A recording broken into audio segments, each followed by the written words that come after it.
আহ্বান জানাবো রুমিন ফারহানা, ব্রাহ্মণবাড়িয়া 2 মিনিটে বলবেন। মাননীয় স্পিকার, আপনাকে অসংখ্য ধন্যবাদ। মাননীয় স্পিকার, এই আইনটিতে সংশোধন আনা হয়েছে কারণ জুয়া সংক্রান্ত অপরাধের জন্য আলাদা একটি আইন এসছে।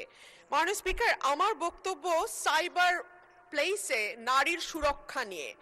মূলত সাইবার স্পেসটা আইন করে নিরাপদ রাখবার যেই প্রাথমিক উদ্দেশ্য ছিল সংসদের, সেটা হচ্ছে এই স্পেসটাকে নারীর জন্য একটা নিরাপদ স্পেস হিসেবে তৈরি করা।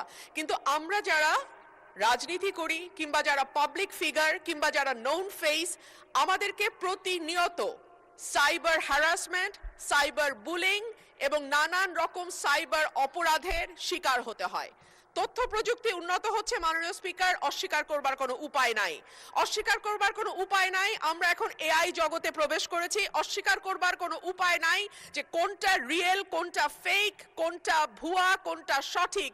এইটা আমাদের শিক্ষিত সমাজেরও অনেকে আসলে হিমশিম খেয়ে যায় বের করতে কোনটা সঠিক এবং কোনটা ভুল। সেরকম একটা প্রেক্ষাপটে দাঁড়িয়ে গ্রামে যখন প্রতিটি মানুষের হাতে স্মার্টফোন, সেলফোন, ফেসবুক অ্যাকাউন্ট, তখন নারীরা, বিশেষ করে নারীরা এবং পরিচিত নারীরা এবং যেই নারীরা হয়তো রাজনীতির সঙ্গে যুক্ত কিংবা মিডিয়া জগতের সঙ্গে যুক্ত, আমাদের জন্য এই স্পেসটা প্রতিদিনই আরেকটু করে অনিরাপদ হয়ে যায়।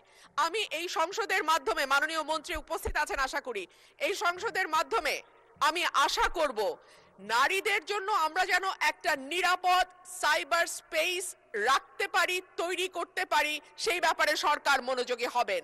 এবং রাজনৈতিক দলগুলোর প্রতি আমার অনুরোধ থাকবে, নারীরা যেই দলেরই কর্মী হোক না কেন কিংবা যেই দলেরই সমর্থক হোক না কেন, তাকে হ্যারাস করা অনলাইনে আপাত দৃষ্টিতে আপনাদের জন্য বিরোধী মতে যারা আছেন আনন্দদায়ক হতে পারে, কিন্তু সেটা বুমেরাং হয়ে আপনাদের দিকেই ফিরে আসবে।